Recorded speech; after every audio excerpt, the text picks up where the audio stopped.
So there's one old weird book that apparently has helped millions of people quit the most difficult habits by just using logic to outsmart the bad habits. And online, I'll show you, you can find countless stories of people who just effortlessly quit after they read that book, even if they've been drinking, smoking, or gambling for years. And I think it's a method that we can use for pretty much any habit. Scrolling your phone, if you have sugar cravings, staying up late, like that's one of my kryptonites. But I think the fascinating thing is this: the method works without needing willpower. And in fact, if you need willpower, you actually haven't done it right. And you remove the need for willpower purely by educating yourself about that bad habit. And for myself, I coined that term, the McNugget effect.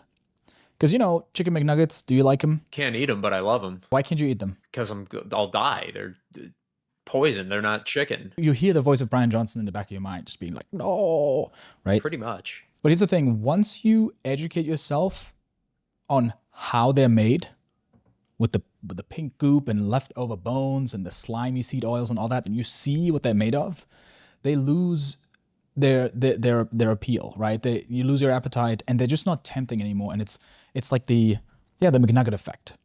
It's once there's something that you peek behind the curtain that you can't unsee, that you're now educated about, it loses its appeal, right? And so this is basically what this book is all about, and I think you can apply it to any habit. And I've done that multiple times unconsciously without knowing about this. So I heard about this book from Nikki Glaser. Have you heard of her? Comedian. So she was on Joe Rogan, and she said this. And I read a book, and then I was done. What was the book? The Easy Way to Stop Drinking by Alan Carr. What's the easy way? Easy way is you read this book, and then you're done at the end of it. Why? And what he does... Well, I used his method to stop smoking. The Easy Way to Stop Smoking by Alan Carr. So many people have read it. It's the one book that when you've tried everything else, nothing else works. This book, my mom quit smoking after 35 plus years. Really? So many of my friends, his method is, and this is the thing he does with drinking, any excuse you have to do that thing, he talks you out of it. Dude, just look at the comments under this video. 2 years ago, I saw this video. 2 years ago, I read that book. 2 years ago was my last drink. Amazing how much my life has changed for the better. Dude, the first time I saw this, I was like, whoa, what is this book? That's a really good pitch for the book. So is she saying that reading the book itself just hypnotizes you out of it? I'll just pull up the ChatGPT summary that I got. The core principles of Alan Carr's method, the trap, the belief that the habit has benefit. Carr's entire method starts from the idea that you're stuck not because of addiction itself, but because you believe the habit helps you cope, relieves stress, gives you pleasure, or it's hard to quit. He reframes the habit as a trap, a cycle of addiction that creates the very discomfort it claims to relieve. So his point is, smoking is not relieving stress. It just creates the stress, and then it gives temporary relief from that stress. So it's the thing that creates the stress in the first place. You're not weak, you've been brainwashed. This is huge.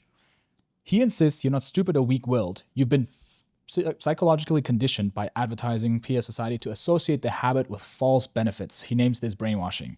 Advertising lies, social conditioning, misunderstanding withdrawal. You think you're relieving stress or boredom, but you're just feeding the addiction loop. And then also, the withdrawal myth. Carr explains the physical withdrawal is mild and mostly psychological. Smoking withdrawal, just a slight empty feeling. Alcohol, unless you're severely dependent, then you actually have a physical dependency, but it's more than a habit. And sugar, mostly cravings. And one of the points he made, I don't think I can find it here right now, is there is some sort of excuse that we accept, that we've been brainwashed by, where we say, oh, no, this is what the body needs, right? My body is now dependent on nicotine, but it actually isn't. And the same thing with food. The way he would probably break it down in a food binging book, if he had one of these versions out of his 32 versions, however many there are, he would probably say, you're not dependent on sugary foods or pizza or whatever it is. You need food, yes, but it's this thing that you brainwash yourself into, oh yeah, but I gotta do it, right? Does that resonate with you? Yeah. Yeah, you're right. I don't need cookies. I need these cookies for survival. It's so funny. I mean, when I think about the bad habits that I stuck to, whether it's staying up late at night or scrolling, or just, for example, one of the things that I would do is while I'm eating, I watch something, right? Or Right. on my phone. Like, what's the last time you've seen someone just eat without being on their phone, right? Like It's like, oh no, I have, 2009. yeah, right. It's like a 2009 thing. Oh no, I need this because I have stuff to do and I only have so much time to check. And it's like these we brainwash ourselves into believing this is hard. And I think she actually talks about it in the video too. So is it like if you tell yourself that this is an addiction, you associate addiction like, oh, addictions are really hard to quit, so this must be really hard, and then it like that reinforces itself. Exactly. Okay. He disproves any reason that you have to do it. And we've been brainwashed by tobacco and alcohol industries to believe that quitting is really hard. And quitting alcohol is hard if you have an addiction. You can like die from it, obviously. But with tobacco, it's part of their propaganda to tell you that it's hard to quit smoking. They're the ones pushing that method or message, which seems like, why would they tell people it's hard? But they're doing that because if it's hard, you won't quit. So that has been their message, to be like, it's so hard to quit smoking. It's so hard. When really, it's not. It's not? No. The withdrawal symptoms of not smoking last up to 2 weeks. I think it's less than that. I think it's like 7 to 11 days. And the discomfort caused by wanting a cigarette is the same discomfort as being a little bit hungry. You're a little bit annoyed. It's like, it's not insurmountable. It's uncomfortable, but it passes after 7 to 11 days, I think it is. And then it's all, even when you're going through it, it's not that bad. But it's the psychological effect of thinking it's hard that makes it then hard. Isn't that such a mindfuck? I mean, that's a good point, because like what you were saying about like the tobacco companies, like their marketing is screwed, because like who wants to willingly start smoking, because everyone's like, oh, it's terrible for you, whatever. So now they're just focusing on like customer retention. They're like, you can't cancel. Yeah, You gotta exactly. keep buying. There's no way you're going to quit. It's so difficult.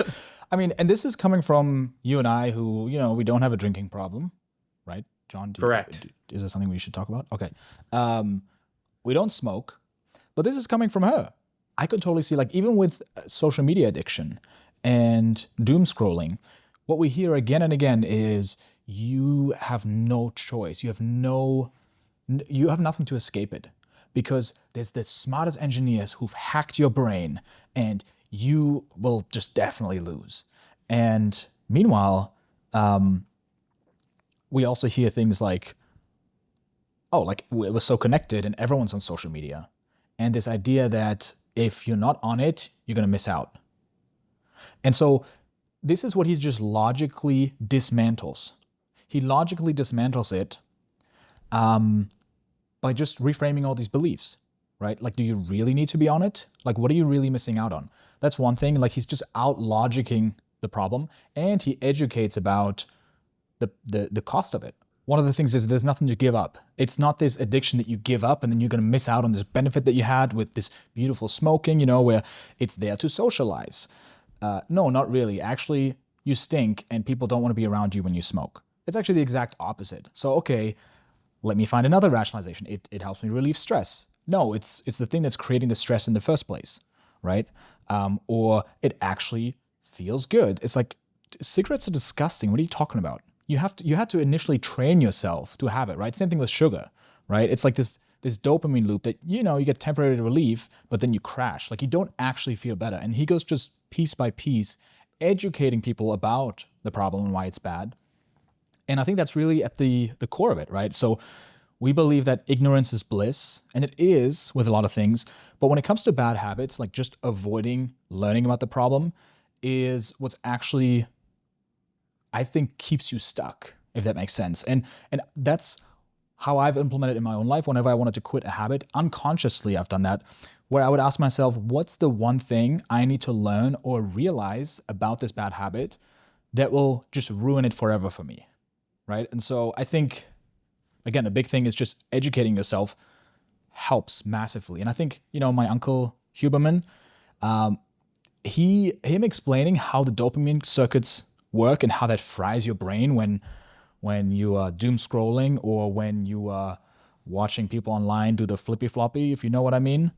like those kinds of videos. It's a huge epidemic nowadays. I think that massively helps people because whenever I've logically learned about, oh, this is actually what happens, it made me way more motivated to stop doing something, right? Like, for example, eating food and just being present with the food versus eating and being on my phone.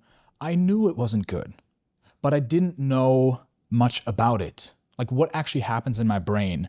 What are the consequences, right? And then when I learned about the science of it from Uncle Huberman, about how dopamine stacking is, just creating this big spike and it changes your baseline and whatnot, and then you crash, and then anything pleasurable becomes less pleasurable, so you need a bigger hit next time, all that stuff.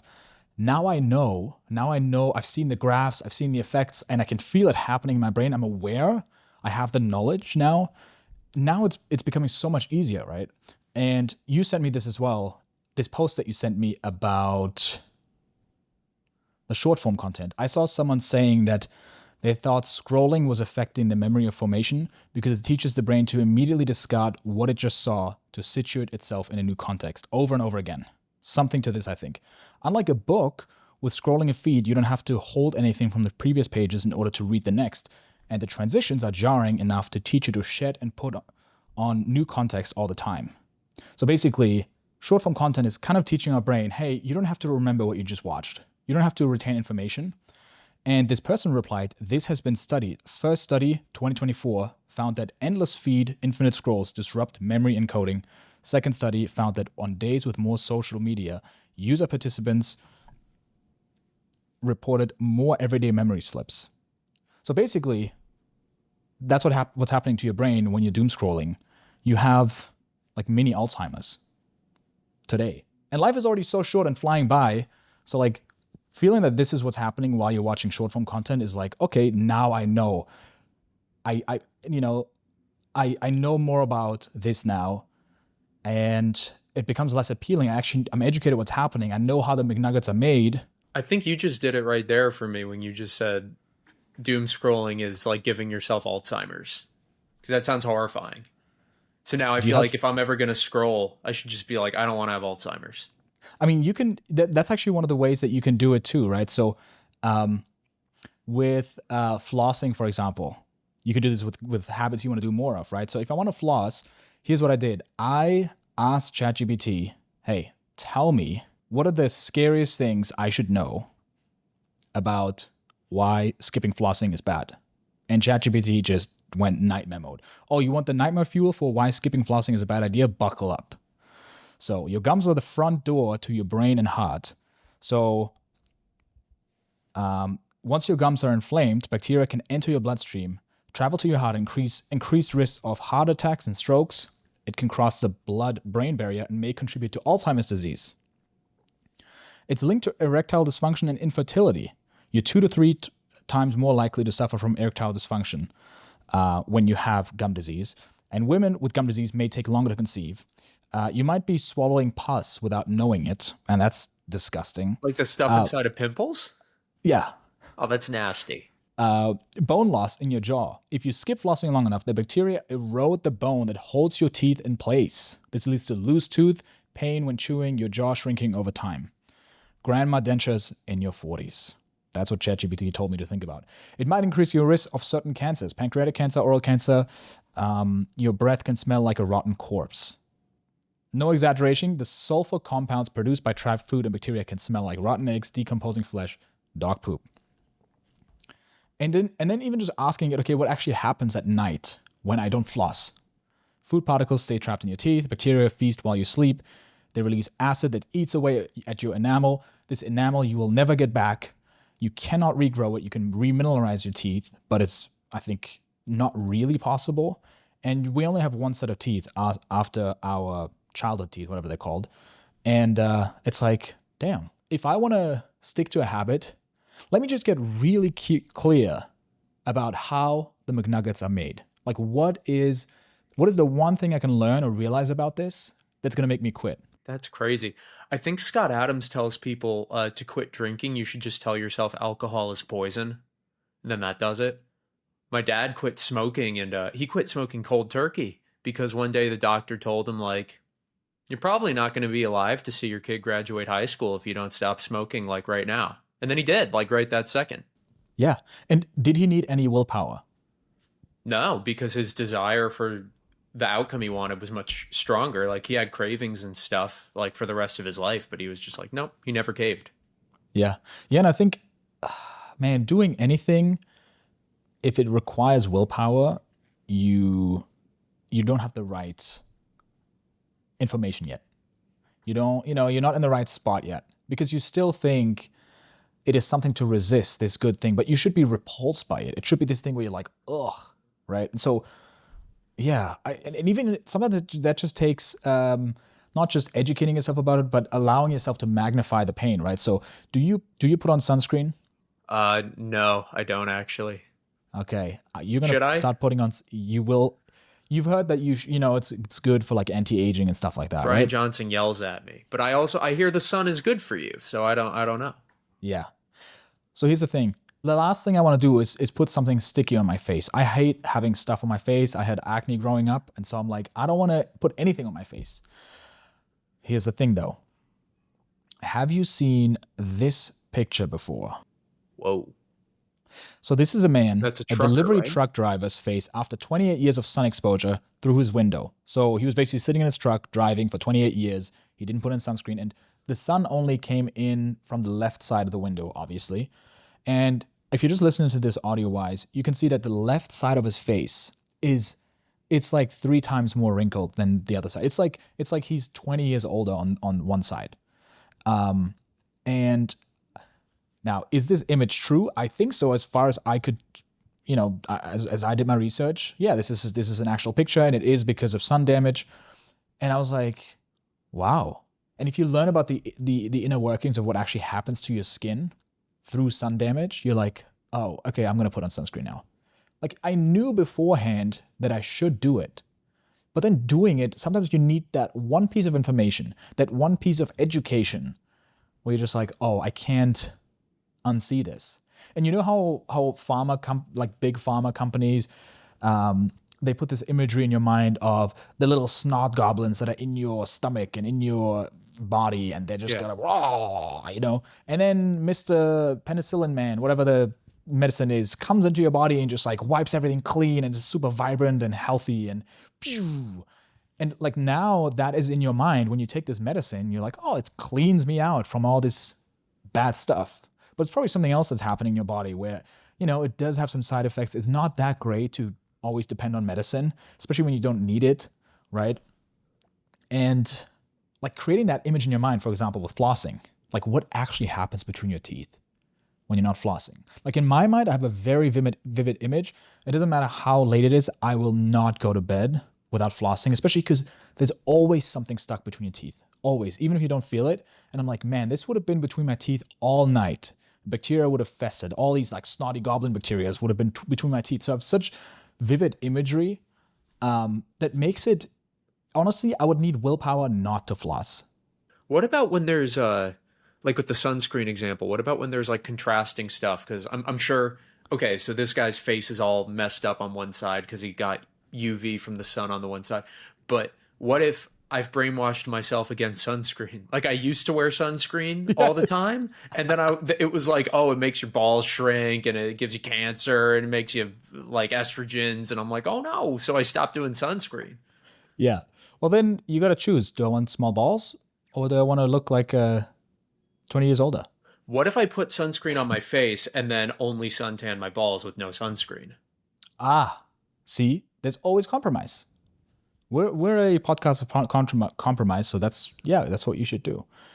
I think for me, I put on sunscreen on my face when I know I'm spending a bunch of time outside. Also, there's a app on your phone that you can use that tells me exactly, like right now, for example, it's a UV factor of 6. This is a shortcut on my phone. 6 out of what? 6 out of 12, I think. Okay. And it's right here. And basically tells me how much UV damage I would get. If it's 12, then I'm definitely putting on a hat and I put on sunscreen. If it's like 3 or 2, it's barely anything. Like if you've ever had a sunburn and you went out at 5 p.m. and the sun is like blaring at you, it's actually a UV factor of 1. So it doesn't matter how sunburnt you are, it's not going to really make more damage. It's not going to be bad, right? And so I think just be mindful of that. And then I do put on sunscreen when the sun is like blazing and I've just been in the work dungeon and I come out and I look like a vampire, then I'll put on sunscreen because it's better than getting burned. But I think in general, it's probably good to healthily adjust your skin to sun exposure over time, but you don't want to get burned. And I think Brian Johnson, he's just like genetically, he's just a vampire. Pasty. Yeah. So makes sense for him to put on a lot of sunscreen. Right. So that's why with the trucker, because he's driving all day. So he'll have like times where it's like UV of 12, like if he's driving at high noon with the window open. Yeah. Okay. Gotcha. Yeah. Also, it works for good habits too. So the other thing that you sent me was about walking, right? So when we have meetings and we're chatting, you're always on a treadmill, and I am sometimes on a treadmill when it's convenient. But it's a no-brainer for me to be on a treadmill in a meeting because we would get the same things done and I would get movement in, and I sit way too much anyways, just like anyone else. And you sent me this and I'm like, wow, okay, I'm more educated now about walking. So walking is the most overlooked health habit on earth. It boosts creativity, revives your brain, and prevents chronic disease. Some experts call it the ultimate antidepressants. And this lady just walks you through all the benefits. So Stanford researchers found that walkers generated 60% more creative ideas than sitters. Your brain literally rebuilds itself when you walk. No prescription needed. The effects work indoors and outdoors and on treadmills. It's the walking itself, not the environment. And there's just, like, I can educate myself so much about why it is good for me to walk. And the more I know, the mechanisms of how it affects my brain, my posture, how that like second and third order consequences, like down the line. Okay, how does that affect my ability to breathe in my body because I don't have terrible posture? Okay, like all these things happen. The more I know about a topic, the more I'm like, oh yeah, I'm definitely gonna walk. Like I don't need to motivate myself to do it, right? And I think that's what it really comes down to in the book, right? Just like it becomes so logically obvious on why you should quit. And that could be applied to, I think, anything, right? The snacking, it could be for doom scrolling, for staying up late at night, whatever your habit is. And then on the flip side, for the good habits, educate yourself on why it's so good for you. That gets you excited where you're like, oh, this is a no-brainer. I totally should put on sunscreen on my face.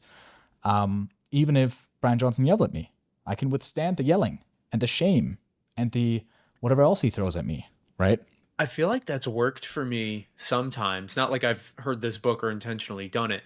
Like I never had a bad habit with drinking, but I don't know. Like even if I had one or two drinks, I would sleep terribly. I'd wake up feeling awful. So I was just like, I don't want to do it. And then I heard that alcohol is poison thing and done. Haven't had a drink in like 4 years. But then other times I feel like how much bad stuff do I need to hear about this thing to stop doing it? And I'm like, do I not even like myself? What's going on? Why do I keep doing this? So like, for example, sometimes to fall asleep, I'll like be listening to a podcast. And this is how stupid it is. I don't have wireless headphones because I'm afraid of EMFs. Me too. But I'll fall asleep with wired headphones in while my phone's charging. And I'm like, I know this is like I'm magnetizing my skull. Why am I doing this? Yeah. I mean, is that a habit that you want to stop? It should be a habit I want to stop. Yeah. I think there it just comes down to, okay, you write down the habit that you want to stop. And then you just ask ChatGPT, enroll me out of this habit. Give me all the science and like the second and third order consequences of what will happen if I keep doing this because I want to stop it and I want to get absolute clarity about it. Here are the objections that I have. Here's why I want to keep doing it. Here's what keeps me stuck. Help me reframe it. And I want to put a resource down below that people can use, or at least a set of questions to ask ChatGPT to go through this process. Because I think we all have something. Like just a little vice, just a little something where we're like, I know this is not good for me, but I haven't been able to stop it. And for me, that's staying up late sometimes. I'm sorry, Brian Johnson. And then just defining it and being like, okay, let me get really educated on why this is bad and what are the excuses I make? What are the benefits I'm getting out of it? And then logically, like, hey, here's more evidence on why that's actually not good and then why that's actually not true, right? Like, I'm the same way. I fall asleep every night with a podcast running in the background. And it's actually the same podcast over and over again. It's a series of podcasts. I'm kind of embarrassed about this, actually. It is this lady that she breaks down the Harry Potter movies in 5-minute increments. So one podcast is an hour long, and she breaks it down, and she's hilarious. And I've listened to the whole series, which is like 30 episodes, because it's like in 5-minute increments, but an hour long podcast each time. I probably listened to it like 30 times over already, because I just start from the beginning, and she's so entertaining and funny, and it's familiar, and it like massages my brain while I drift off into sleep. That's like the same type of thing. I'll listen to, like, here's a 4-hour YouTube video about Metal Gear Solid, you know, because it's like, if you can't sleep, it's entertaining to think about, but then it's not important to your life, so you can just drift off whenever you're ready. I like that. I may actually switch to that, because the Metal Gear Solid lore is very interesting. I love how, like, the tip is like, if you have trouble falling asleep because you're using screens, you should read fiction. And your response, and mine too, was, how about I use screens to let other people read fiction for me? Yeah. Entrepreneur move. Yeah. Well, here's the thing. I read a fiction book, and then because I want to have something running, even when I put the book down, I then put on the podcast. And I don't even listen to it anymore. But it does help me that when my brain starts, you know, telling me, hey, remember that thing you did in high school that was super embarrassing and everyone still remembers for sure? Then I'm just like, oh no, listen to the podcast. But does it really help with that? Does it really help with that? Because that's what I'm telling myself. But I know that when I do listen to the podcast, and when I am in my head about something, I can't listen to it. Like, I still listen to my thoughts. So maybe, I don't know, maybe I should just try it out. I'm just going to ask ChatGPT questions about everything in my life. And I'm going to be like, oh no, my clothes have microplastics in them. My laptop's giving me brain cancer. Everything is terrible. You're just terrified of everything now. I'm just going to go sleep in the woods. Damned if I do, damned if I don't.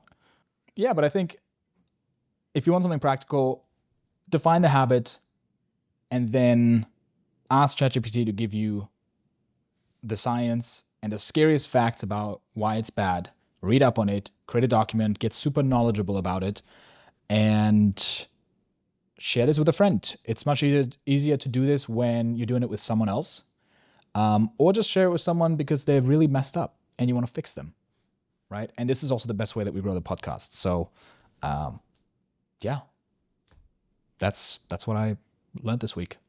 I'm going to try it. On what specifically? I think I might try it with the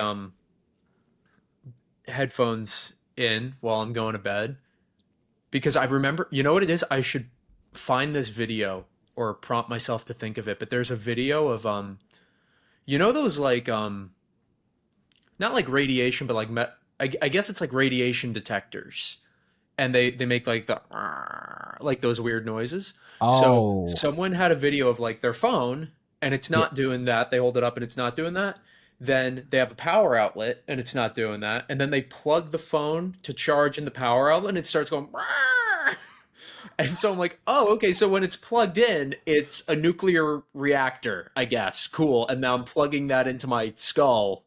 So I should just think of that. Like, oh, I'm putting my head in the Chernobyl reactor every night for 8 hours. Yes. And here's the thing. Sometimes a friend of mine tells me like, oh, I think I've heard this somewhere. And it's super bro scientific, but it's about a habit I want to stop. And then I'm not even going to look this up because I want to believe it, because it makes it so easy for me to not even get into it or quit it. Right? Like if for example, a friend of mine told me, hey, there's a research study that proves that every time you watch short form content and the brain rot type of content, you lose on average about 1 hair per short. So if you watch, like they studied this, and because of the stress that goes into your body, and it's the first thing it attacks as a male is your hairline. And so if you have a whole session, if you do that for multiple days, you actually have a noticeable decrease in your hairline. and those hairs don't come back. Wait, is that real? Maybe. Just believe it. If you want to stop, here's the thing. If a friend of mine told me this, I would genuinely be like, I believe it. I'm choosing to believe it. I'm not going to look it up. I'm not going to verify this. I'm just purely going to believe this because I know it'll stop me from it. You look it up and you realize it's not true, and then you go, doom scrolling's good for me, actually. Yeah, right. Exactly, right? Like, imagine how few men would watch the flippy floppy, people doing the flippy floppy content online, if it made your reproductive equipment smaller. Whoa. Nobody would watch, nobody would watch it. Like, the whole industry, done. Right. And so if somebody in a lab coat that has high believability ever tells me something like that, I'm like, okay, I believe it. I'm not going to question it. Great. Because I feel like the even like simpler hack of that is whenever there's a negative health or life outcome that could happen in the future, round it up to 100% and it happens today. So like, you don't floss your teeth, well, you're going to have a 20% chance of, in 30 years, if you never floss your teeth, you increase your heart attack risk by 20%. No, you're getting a heart attack today, bitch. You're going to die. Yeah. Yes. You smell like a corpse because you're becoming one. Yeah, exactly. If that was the case, right, there would be everyone would stick to the habits. So if you're new here, this is the Driven Podcast. I'm Leon Hendricks, and here we're all about achieving your juiciest goals while also having a lot of fun in the process, because I spent my 20s just desperately wanting to be successful. And I built and sold my first business when I was 22, and I hated it. I was driven by a lot of pain and wanting to prove myself. And then I wanted to do something I was passionate about, which I started a YouTube channel. I got it to 600,000 subscribers, doing what I loved, so I thought. But then even that got ruined because I just needed to be successful. And I actually ended up quitting that channel to start something I really enjoyed, which is now this podcast that I just want to have fun with, because our philosophy here is that fun and enjoyment is not in the way of your biggest goals or a distraction. It is actually the only way to achieve them. So if we're making dumb jokes here, that's why. So if you found something valuable, share it with a friend, because this is the best way that we grow. On that note, a buddy of mine, we had a good conversation recently. He's been chasing his dreams of starting a business, becoming financially independent for 4 years. And he told me that he's hit rock bottom multiple times and he's starting to lose hope. Right? He doesn't get excited by anything anymore because there's just so many things that happened where he started a new business. He tried to make it work. It didn't work. Then he bought a business and the worst possible thing happened, which is there was a licensing issue and then he couldn't sell anymore and he lost all that money. And he's now in a lot of debt and he's doing door-to-door sales. So now he's asking himself, am I even made for this? Right? And I can relate to that really well. I was lucky in the sense that the first business I ever built, the one that I built and sold when I was 22, it happened really quickly and it was a very miserable, probably the most miserable period of my life, and I don't want to go back to it. But I made a bunch of money from it. It wasn't millions, but it was like a bit over $500,000, 650K. And after that, I then went on a journey to find, okay, what do I actually want to do? What do I enjoy doing? And my journey was that I actually ended up losing most of the money or just wasting it and spending it on stuff, on trying different businesses and not enjoying anything. And I'm now in a spot where I don't really have any savings. Not really, I don't have savings. And so I was just trying to coach him out of it, just trying to support him, because I think there's a lot of people who are pursuing something that's difficult where at points you ask yourself, am I even made for this, right? Like, for example, I know you in the comedy space, right? And I think I can only imagine how difficult it can be to pursue a comedy career where you start in your 20s and then you're in your 30s and you still haven't made it, and then you see other people make it, but it takes a while to become successful as a comedian, right? Yeah, I mean, people say it takes like 10 years, and most of those 10 years is like you're just out every night, which can be fun, but then it's like, oh, I didn't see like my family or friends any nights, so that's great. Yeah, and my circadian rhythm is absolutely messed up. And if Brian Johnson saw my sleep scores, I'd feel a lot of shame. It's true. But I think a lot of people go through this where they ask themselves, well, am I made for this? Like, is this thing that I'm pursuing worth it, or should I just quit? And so what he's currently doing is he's doing door-to-door sales, selling fiber internet because it pays well, and he needs to do it because he has a bunch of he has a mortgage payment because he invested into a house that he wanted to flip that would have been a great investment, but now he's in a tight spot financially. And then he bought a business, spent a bunch of money on that, and the worst thing happened there, and he was just unlucky. And so, first of all, I told him it's only been 4 years. Like, that's not that uncommon. Like, it's actually, like, if you make it in the next 3 to 4 years, that's like I think it's pretty normal. And the point I was making to him too was, I think you asking yourself, am I made for this? The fact that you're feeling hopeless right now is the exact sign that you're currently paying the price for what you need, because he's intelligent. He's a good person, and he has the resilience to put his face into a meat grinder and get no results and somehow still keep going. Because I don't know, like, I just wanted to get him out of the space where he feels hopeless, because you can't really do anything from that place, Right. when you're feeling hopeless, you're not gonna take risks. You're not gonna see opportunities. And he was just like, yeah, I'm just like going through life right now. And I just wanted to get him out of that. And I know the thing that really helps me right now, because I'm in a similar spot right now where I'm like, man, I left this big channel behind, starting this new podcast. There's so many mistakes that I'm making. And I'm getting very humbled. Am I made for this? And I don't really spend a lot of time there because I always have this carrot on a stick right in front of my face where I'm like, I think we just need to do this and then it's going to take off. Like, every morning I wake up and I'm like, dude, we just figured out a new structure for these episodes. We just figured out a new way to package them. We just upgraded our camera gear. We just, started having guests on that I think are going to pull an audience. I think now it's going to, like, I've had this thought for like every single month for the past 6 months of starting this podcast. I'm like, oh yeah, it's going to take off now. And then he told me, no, but I actually think like this month is the month where the podcast is really going to take off. And I'm like, yeah, I've been saying this every single month for the past 6 months. But every morning I wake up and I have this internal motivation. It's not that I'm motivated by outside results. I'm just like, oh yeah, we're getting these views, so now I'm motivated. No. It's like this internal thing of like, oh, like I found this thing that is going to make all the difference. Because I feel like for anything for you to be motivating, you have to feel like you're close to getting it, or at least get some sort of reward. You enjoy the process, which I really do. And yeah, you gotta have hope that like this thing's gonna work. And it's almost like delusional, like this delusional hope of like, yeah, this is gonna crush. Yeah, I don't know.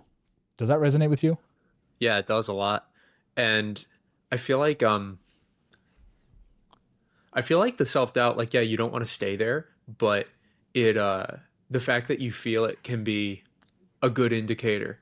Cause like your buddy, for example, could have been like, well, you know what I'm going to do? I'm going to take out a loan and flip another house right now. Like he Oh has yeah. self-awareness of like, okay, I tried this thing. It didn't work.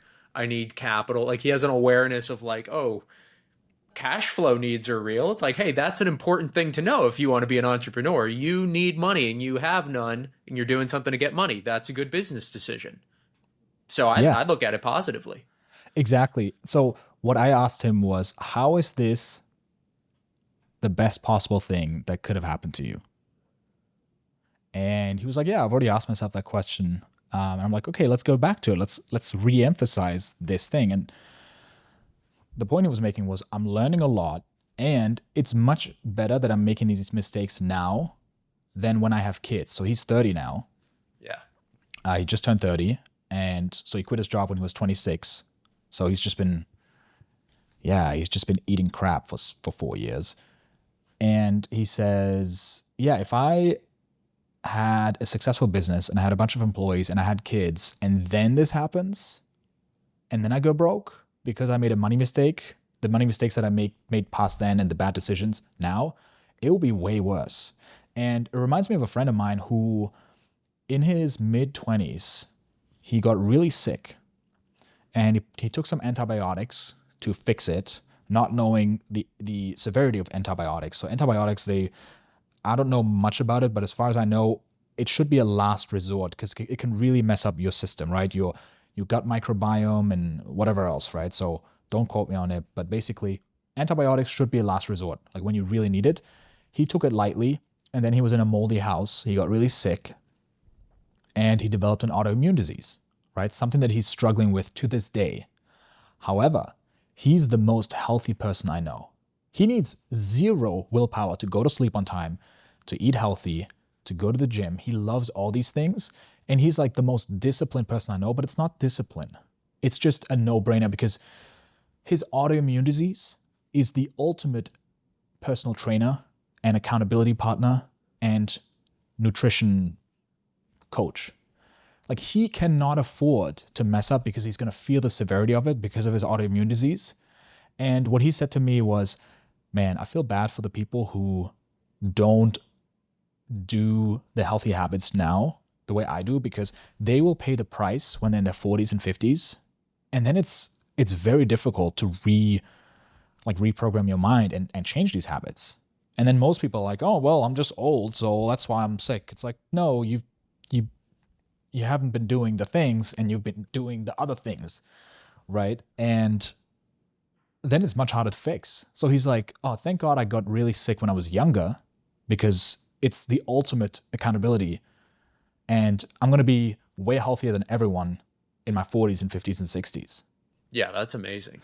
Yeah, and I think in general, it just takes courage to be hopeful, right? It takes courage to be positive. Like, I think a lot of people think it's, I'm going to look reality in the face and I have the guts to do it. And let's say it how it really is. This sucks. And da, da, da, da. It's like, it actually takes a lot more courage and a lot more balls to be hopeful. And to be like, you know what? This is probably a good thing. Like, most people, they would rather jump off the cliff because they're afraid of falling off the cliff. They're worried that, oh, what if I'm going to be disappointed? What if I'm hopeful that this business is going to work out and then it's not going to work out? So let me just be miserable right now. But like, man, it just takes courage. And there is a reality where he goes, you know what? I can't wait to get up in the morning to do these door-to-door sales, because I may make $2,000 in commissions today, which is a good day for him, right? And it's a very tough job that he's doing. But maybe I only have to do it for another 2 months. And then I have enough to pay off this debt, and then I can sell my house and pay off the other debt. And then I can get a job somewhere where I'm learning something and I can start a business. And like, I'm like right there. I only have two more months left to go. And I'm probably learning skills right now that will help me massively in the business. And so there's a parallel universe where there's a version of him that's actually super excited where he's at right now. And I think it's just about like learning to reframe to get into that spot. And I get it. It's tough when you're in it. And I also need a friend to get me out of my own ass when I'm like, things are they're not working. And then, they're like, oh, but house, this is the best thing that actually happens. So yeah, I think, there's probably a bunch of people going through it right now. So, well, it's actually easier to like be up your own ass about it, right? Because like humans are, aren't we like we're risk averse, we're negativity biased, which makes sense because like in nature, if you like, you think you look down and you see something, you're like, that's probably a twig. It's a great day, and then it's a snake and you're dead. So like for like pure survival, you need to be adjusted for all the negative things that could happen. So once you're dead, you're dead. But other than that, if you're not in that kind of a scenario, it's much easier and probably not true to be negative because your brain's all like built to be biased on that. Yeah. Yeah, 100%. It's the default response, the automatic, 100%. And it's counterintuitive to be delusionally positive. It's actually one of the journaling exercises that I put into. I put it into every description in the YouTube videos, by the way. So check it out. It's 10 journaling exercises that are based on history's greatest thinkers and entrepreneurs. It's certain exercises that you can just walk through with a journal. And one of them is positive worry. So You know how people worry and they're like, oh man, like if I don't make it in this business, then I'm gonna go broke, and then everyone is gonna know I'm gonna be a failure, and then I'm gonna lose trust to do it again, and I'm probably gonna have to do something that I don't enjoy, and then I start resenting my life, and then I'm gonna lose my wife, and then you spin it into a worst case scenario. And what's really helped me is doing the exact opposite, where I do positive worry, where it's like, oh man, we're upping the quality of the podcast. I think it's going to increase in conversions, or I should say viewership, right? Click-through rate and retention and all that. And then the views are going to go up. I'm going to be more motivated. And then I'm going to be tackling the next problem. And then I think we're going to start making more money. Then we can expand the team. We can hire someone for clips and short, and then I just extrapolate it into, and then this happened and this could happen. And so that is actually I think it's one of the best exercises to do if you are in a spot where you're like, oh man, am I made for this? And you need that carrot on a stick in front of you, right? Where you're just like, you're just chasing the carrot. And it's the more you move, it keeps moving in front of you and it keeps you going. And that's been really helpful for me. That's almost like the same thing as like if you want to quit a habit, you bring all the negative you just have to teach yourself which negative things that could happen are going to disgust you enough to stop doing the habit, like what you said earlier in the episode, and then you just bring those front and center, like they're going to happen right now. It's going to be really bad, but you just do it for the positive version. And like with your friend who has that disease, like that's like the literal version of this guy's habit changing thing, where if you go like, oh, if I don't eat right, you're gonna have, I don't know what his symptoms are, but like you're gonna have terrible rashes and be itchy all the time. I have to tell myself that. He doesn't have to. He's sick, so he will actually do that. So it's like a literal reminder all the time, like, hey, the minute you mess up, reminder what happens. Yeah, like just tighten the feedback loop. When we talked about it in a previous episode, how nicotine is addictive, but it's less addictive if you have a lozenge because the release is slower. And so your brain doesn't make as much of a connection from you get the hit to I took this lozenge. And if you can just tighten feedback loops, you can actually make yourself more addicted to things that are good for you. And yeah, I think it's really about that. And then honestly, I think it's really about increasing clarity. Like increasing clarity is, I think, always a good thing. If you're procrastinating, for example, I think you just have a lack of clarity of what to do and what the most important thing is and why it matters. And oftentimes it feels like this big thing and it's like, oh man, doing my taxes is just this, I got to do all these steps. But if you clarify, okay, what do I actually need to do? Oh, it's just this, this, and this, and I can start with this one and this one gets done very quickly. Oftentimes it's just like, I just need to do it. Same thing with clarity about consequences. Like that's what we talked about in the beginning, right? Just like getting clear on, okay, what actually is the consequence of me not quitting this bad habit? And also clarity about the benefits. Because that's like the base of what Tony Robbins teaches is like the pain pleasure principle. It's like every behavior has pain and pleasure associated with it.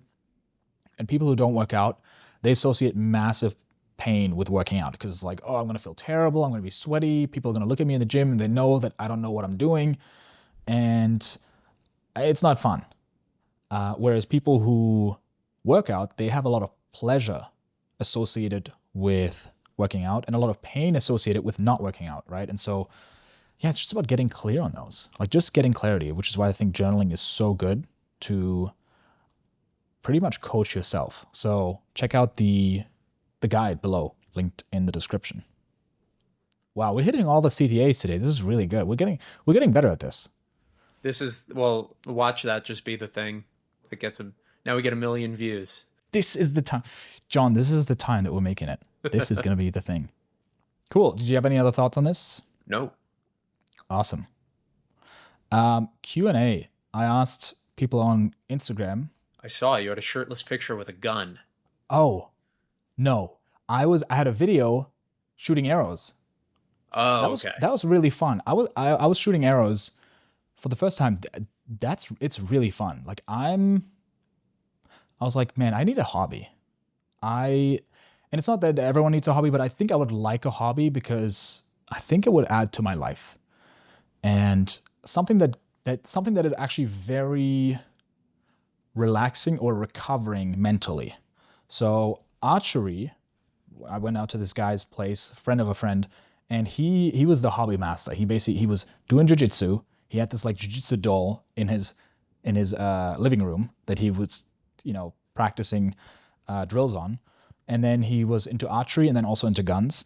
Were you at Joe Rogan's house? The most typical Joe Rogan listener. Like he was getting into everything that Joe Rogan was into. And actually, he was telling me that Joe Rogan is partnering up with Cameron Haynes and somebody else to start an archery range here in Austin, like an indoor archery air-conditioned thing with like a whole course and stuff. And I was like, oh, this could be a cool hobby to get into. But basically,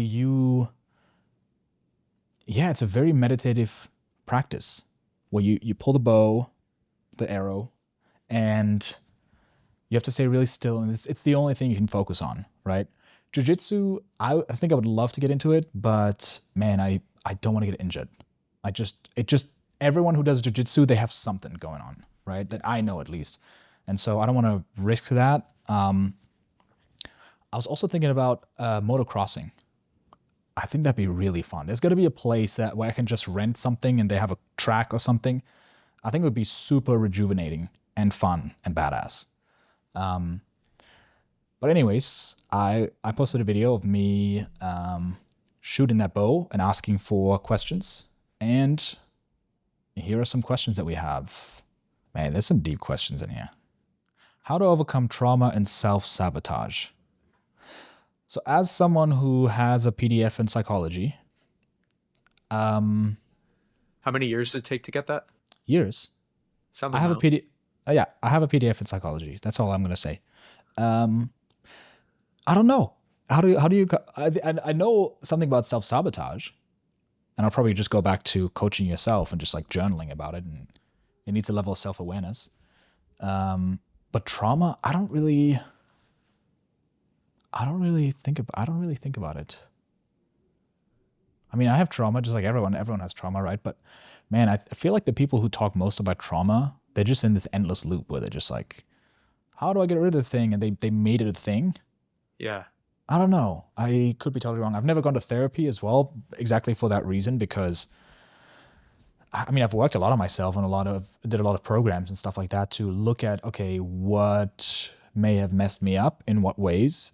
But I'm a big believer in just looking forward and seeing, okay, what can I change today? It doesn't really help that much to know where something started. Like, this author, Gabor Mate, who talks about trauma and Yeah. like it seems like his thing is every problem you have today, like addiction, all of that, like ADHD, it comes from trauma.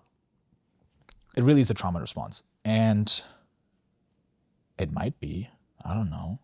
But there's probably a lot of people who had the same trauma, but they don't have addiction, ADHD, they don't have self-esteem issues, or they coach themselves out of it. I don't know. Have you ever done therapy? Well, fun story about that. My friend was certifying as a therapist, but like a Jungian therapist, like a really experimental, esoteric kind of therapy. And so I was like, yeah, I'll hire my friend to be my therapist as he's getting certified. What could go wrong? I don't even know if I need it. And it was during the COVID lockdowns. He ended up joining a cult. That's all I'll say. I was like, I'm going to disregard a lot of what I was told. So Wow. don't necessarily go to a bad therapist. But what I'm seeing here is like how to overcome trauma and self-sabotage. Like obviously we're not talking to this person, so I can't ask what's going on. And I'm not a psychologist. I'm not, qualified to tell you how to deal with trauma, but I'd say get is it a trauma? Like get specific about it. Like maybe it is. Like maybe, you grew up in like a war zone and you saw all these awful things. And maybe it's just one of those things that was unfortunate and we call it trauma because we live in 2025 and everything's trauma. And like, I don't know, if it's a trauma, then maybe there's a way to deal with that professionals have figured out. And if it's not, then you're choosing to call it trauma. Like you're using a buzzword. Like if someone said, how do I overcome trauma that I was beaten every day as a child, right? That'd be a little easier to be like, well, you should go talk to a therapist because that's probably real. Yeah, I also feel like the more you study it and go back to it, the more of a story you create Yeah. that reinforces the belief in it. Like going back to the beginning of the episode, we brainwash ourselves saying, oh, quitting this habit, this is an addiction. It's very hard to quit. And meanwhile, somebody who's smoked for decades says, hey, I read this one book and actually it's not that hard to quit once you understand these things. And it's like millions of people who've gone through this book and stopped addictions. You brainwash yourself into thinking, oh, hey, this is like a big deal. Like, what if we had a culture of, oh, trauma isn't actually a big deal? What is a big deal is how you respond to it today. We don't need to know where it came from, but what are the thoughts that are running you right now? And how can we create something new? Because a good friend of mine, he knows a lot about this topic, and he knows a lot about his own trauma. And so I think it's the topic that he's most excited talking about with people. And it's something also that he uses to connect with people. And it creates this identity where it's like, yeah, I have this thing. I have trauma. I have this problem, and this is who I am. And man, that's a tough thing to get out of when you build your identity around it and what you know about yourself about it. And I don't know. Just the way he's phrasing it, how to overcome trauma. And so, like, I don't know. Don't make it so important.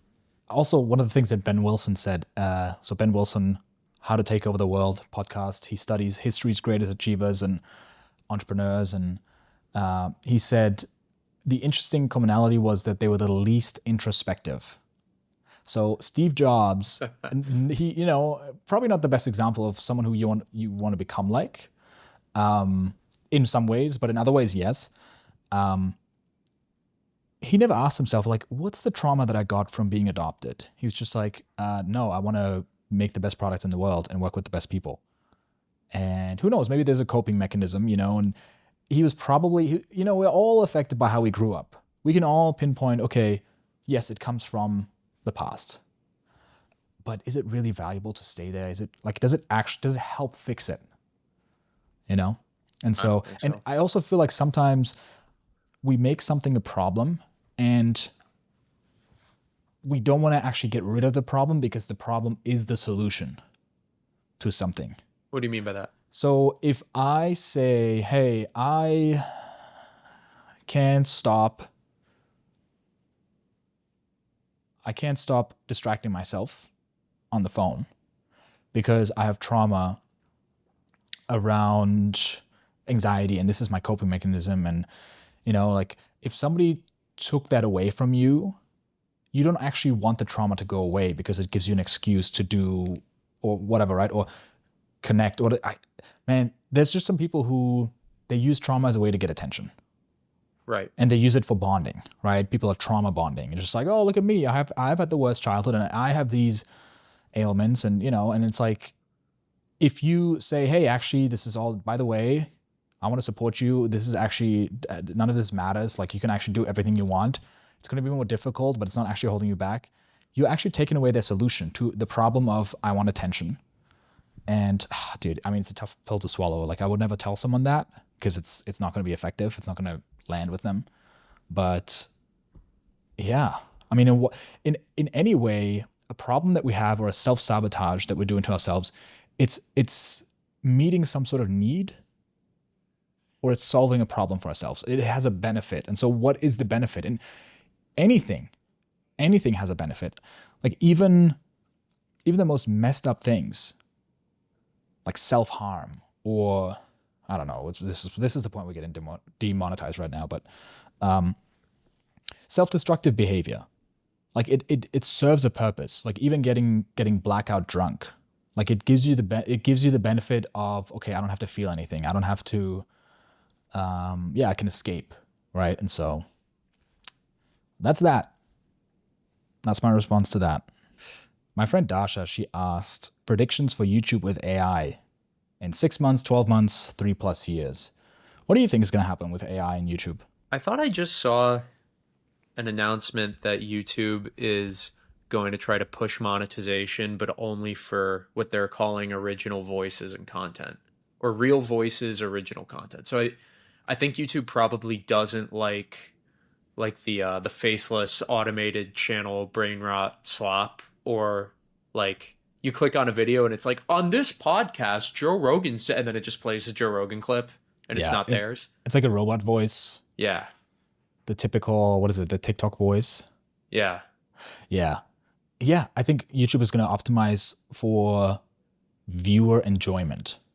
That's probably, it's one of the top metrics. I don't know if it's the top metric, because I guess like any company, they want to maximize revenue.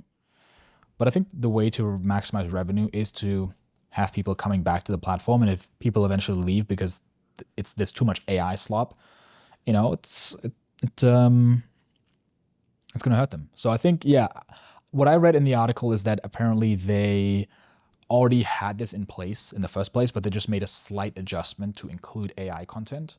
So I don't think a ton is going to change. Like, I think people will still have faceless channels and AI generated content that looks high quality. And reaction videos is still going to be a thing because it said in the article that it must be original content. And so people were like, yeah, they were wondering, oh, does that include a streamer reacting to a video and just being like, oh yeah, cool video. And then they get revenue for that whole video, you know?